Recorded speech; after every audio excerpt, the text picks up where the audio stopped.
Welcome बच्चों।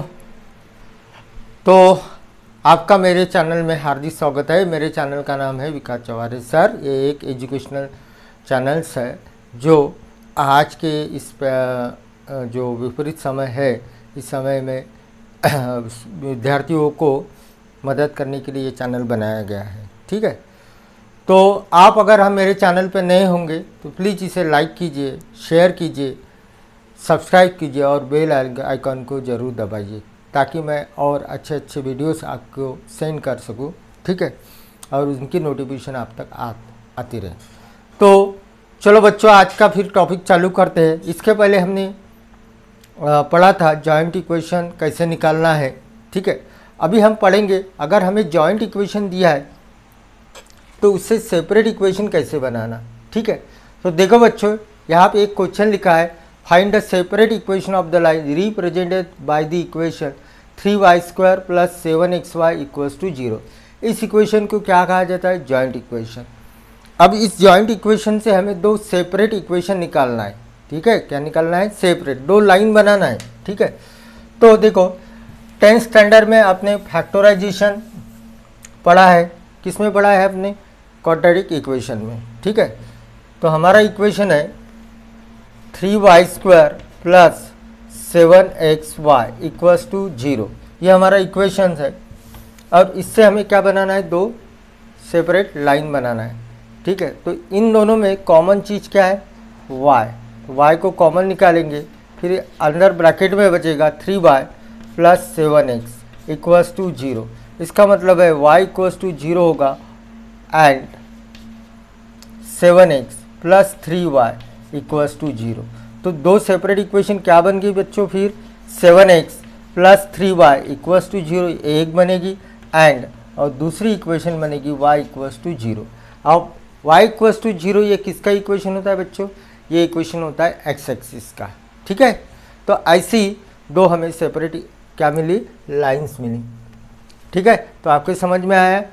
तो अब हम सेकंड न्यूमेरिकल करेंगे। आप इसे अपनी कॉपी में नोट डाउन कीजिए। ठीक है, तो अभी देखो सेम क्वेश्चन है जिसमें हमको जॉइंट इक्वेशन दिया है और फिर से हमको पूछा है कि इसके सेपरेट इक्वेशन निकालो। इक्वेशन है 5x² - 9y² = 0। ये एक जॉइंट इक्वेशन है और इसे क्या बनाना है? Separate equation. तो मैं क्या करता हूँ, इस 5 को लिखता हूँ √5 और ये x जैसे का वैसे ऐसा स्क्वायर लिखता हूँ, और 9y है इसको लिखता हूँ मैं 3y का स्क्वायर। अब आपने अलजेब्रिक फार्मूले में पढ़े हो x² - y², ये होता है x + y, सेकंड ब्रैकेट में होता है x - y। First bracket is x + y, second bracket is x - y। Same यहाँ पे फार्मूला हम अप्लाई करेंगे। ये हो जाएगा √5x + 3y, सेकंड ब्रैकेट में बनेगा √5x - 3y = 0। तो दो सेपरेट इक्वेशन क्या बनेगी बच्चों? √5x + 3y = 0 एंड दूसरी लाइन बनेगी √5x - 3y = 0। ऐसे हमें दो सेपरेट क्या मिलेगी? लाइंस मिलेगी। ठीक है, तो आप इसे अपने कॉपी में नोट डाउन करो बच्चों। ठीक है, अब हम तीसरा न्यूमेरिकल लेंगे। ठीक है, ओके। इसमें भी हमें क्या करना है? फिर से दो सेपरेट लाइन का इक्वेशन निकालना है। इक्वेशन दिया है x² - 4xy = 0। यहाँ से हमें क्या बनाना है? Separate equation. तो दो इन दोनों में कॉमन क्या है? x। तो x - 4y = 0। तो x = बनेगा 0 और बनेगा x - 4y = 0। तो दो सेपरेट लाइन का इक्वेशन क्या बन गया? x = 0 and x - 4y = 0। ठीक है, तो आपकी समझ में आया। ठीक है, इसे नोट डाउन करो बच्चों। चलो अभी अगला देखते हैं। अगला इक्वेशन है 3x² - 10xy - 8y²। अभी बच्चों देखो यहाँ पे तो कोई चीज़ कॉमन नहीं है, फिर कैसे करेंगे? तो 10th स्टैंडर्ड में आपने क्वाड्रेटिक इक्वेशन पढ़ा है जिसमें आपने एक फैक्टराइजेशन एक मेथड पढ़ी है। तो इसमें क्या करते हैं? ये और ये इन दोनों नंबर का मल्टीप्लिकेशन करते हैं। तो 3 8 जा कितना होता है बच्चों? 24 अब 24 के ऐसे फैक्टर्स निकालना है कि हमें कितना आना चाहिए, -10। तो 24 कौन कौन से टेबल में आता है, 6 4 जा 24 होता है, तो -6 -4 ये इसके फैक्टर्स होंगे। तो हम लिखेंगे 3x² -6xy -4xy -8y² = 0। अब यहाँ से कॉमन हमारा है 3x, ब्रैकेट में रहेगा x -2y, यहाँ से कॉमन निकालेंगे 4y, ठीक है, और बचेगा यहाँ पे x -2y = 0। तो एक इक्वेशन बनेगा x -2y, दूसरा इक्वेशन बनेगा 3x -4y = 0। तो दो सेपरेट लाइन क्या बनेगी बच्चों, x -2y = 0 एक लाइन बनेगी, और दूसरी लाइन बनेगी 3x -4y = 0, ठीक है। तो ऐसी हमें दो सेपरेट लाइन की क्या मिलती है, इक्वेशंस मिलती है, ठीक है। आप इसे अपने कॉपी में नोट डाउन करो बच्चों, ठीक है। चलो फिर और अगला देखते हैं प्रॉब्लम।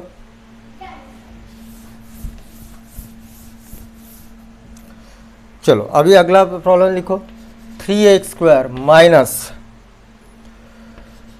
-2√3xy -3y² = 0। अब कैसे निकालोगे फैक्टर्स, ठीक है, ऐसे इक्वेशन निकालते समय कैसे निकालोगे, तो सिंपली क्या करना है आपको, इसको स्प्लिट करना है 2√3 को। तो इसको कैसे लिखेंगे, 3x² -√3xy -√3xy -3y² = 0, ठीक है। अब देखो बच्चों, इसको कैसे लिख सकते हैं, 3 को √3 का स्क्वायर √3x इसका स्क्वायर -√3xy -√3xy, इसे भी हम ऐसे लिख सकते हैं √3y का होल स्क्वायर = 0। अब बच्चों देखो दोनों में कॉमन क्या है, √3x, तो √3x कॉमन हो गया, बचेगा क्या है यहाँ पे x, और यहाँ पे क्या बचेगा y। सिमिलरली यहाँ से कॉमन क्या निकलेगा, √3, ठीक है, और क्या निकलेगा y। तो बच्चों क्या बचता है, x -y बचेगा = 0। तो ये एक ब्रैकेट में ले लेंगे, जिसमें से भी कॉमन क्या निकलता है, √3। चलो यहीं पे रखते हैं, √3x -√3y, दूसरे ब्रैकेट में बनेगा x -y = 0। तो दो सेपरेट इक्वेशन क्या बन गए, √3x -√3y और x -y = 0। ये आपकी मिली दो सेपरेट इक्वेशन, ठीक है। तो आप इसे अपने कॉपी में नोट डाउन कीजिए। चलो अगला देखते हैं। अगला इक्वेशन है, वो इक्वेशन है x² + 2xy tan अल्फा। आप कैसे करोगे, tan अल्फा -y² = 0, ठीक है। अब तो प्रॉब्लम आ गई। तो यहाँ पे ये जो tan अल्फा ये कांस्टेंट है, तो आपको सिंपली क्या करना है, इस इक्वेशन को रीअरेंज करना है, मतलब उस साइड लेके जाना है। तो ये बनेगा y², ये प्लस का बनेगा -2xy tan अल्फा, और ये x² का बनेगा -x² = 0।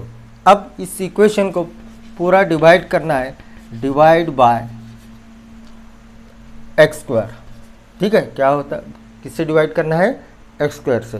तो ये बनेगा y² / x² -2xy tan alpha divided by x² x² divided by x² = यहाँ पे क्या होगा, 0। यहाँ से स्क्वायर कॉमन निकालोगे, x कैंसिल हो जाएगा, 2, ये हो जाएगा y/x tan अल्फा माइनस यहाँ पे 1 बचेगा। अब आपको पता है, अगर if any line passing through origin, तो उसका इक्वेशन क्या रहता है, y = mx। अगर कोई लाइन ओरिजिन से पास होती है तो उसका इक्वेशन क्या रहता है, y = mx। तो इससे स्लोप क्या हो जाएगा, y/x, क्या बनेगा, y/x। तो इस इक्वेशन को लिखेंगे m² -2m tan अल्फा -1 = 0। तो यही एक हमें क्या मिला, क्वाड्रेटिक इक्वेशन। और इस क्वाड्रेटिक इक्वेशन के रूट निकालने के फार्मूले क्या होते हैं, ये हम आपने 10th स्टैंडर्ड में पढ़ा है। उसका फार्मूला था -b + -√b² -4ac अपॉन कितना था बच्चों, 2a, ठीक है। अब यहाँ इसे सॉल्व करेंगे। तो देखो यहाँ पे m equals to minus B का वैल्यू कितना है -2 alpha -2 tan alpha plus minus root of B square मतलब -2 tan अल्फ़ा का whole square minus 4ac, a का वैल्यू 1 और c का वैल्यू कितना होता है बच्चों -1 डिवाइडेड बाय कितना है 2 और a की वैल्यू 1। तो ये हो जाएगा बच्चों 2 tan अल्फ़ा प्लस माइनस यहाँ पे हम लिखेंगे 4 tan square alpha minus minus plus divided by बच्चों कितना है 2 और 4 कॉमन निकाला तो ये बनेगा 2 tan अल्फ़ा प्लस माइनस 4 बाहर निकलेगा तो 2 बनेगा, ये बनेगा 1 प्लस tan स्क्वायर अल्फ़ा और आपको आइडेंटिटी पता है 1 plus tan square alpha divide क्या होता है sec स्क्वायर अल्फ़ा। ठीक है, इसे नोट डाउन करो बच्चों। तो अगली स्टेप बनेगी बच्चों 2 कॉमन निकाला तो ये बचेगा बच्चों tan अल्फ़ा प्लस यहाँ पे आएगा sec alpha divided by 2 cut गया। ठीक है, अब tan अल्फ़ा को भी हम लिख सकते हैं sin alpha divided by cos alpha. ठीक है, प्लस माइनस sec अल्फ़ा मतलब होता है 1/cos अल्फ़ा। इसका मतलब है इक्वेशन बना 1 minus plus minus sin alpha divided by cos alpha और यम क्या होता है बच्चों y/x। ठीक है, अब आप इसे क्रॉस मल्टीप्लाई कीजिए और 2 सेपरेट लाइन का इक्वेशन बनाइए तो इससे अपने आपको 2 सेपरेट लाइन के क्या मिलेंगे इक्वेशंस मिलेंगे। ठीक है, तो आज के टॉपिक में आपने पढ़ा है किस प्रकार से जॉइंट इक्वेशन देने के बाद ठीक है उसके सेपरेट इक्वेशन निकाले जाते हैं, कैसे निकाले जाते हैं। ठीक है, अगले टॉपिक में हम पढ़ेंगे अगर हमें 2 पेयर ऑफ लाइंस का इक्वेशन दिया है ठीक है स्टैंडर्ड फॉर्म में जो होता है ax² + 2hxy + by² = 0 यानी इसे कहा जाता है homogeneous equation of second degree. ठीक है, तो ऐसे 2 लाइन के बीच का एंगल कैसे फाइंड करते हैं ये हम अगले टॉपिक में पढ़ेंगे। ठीक है, तो thank you for watching the videos.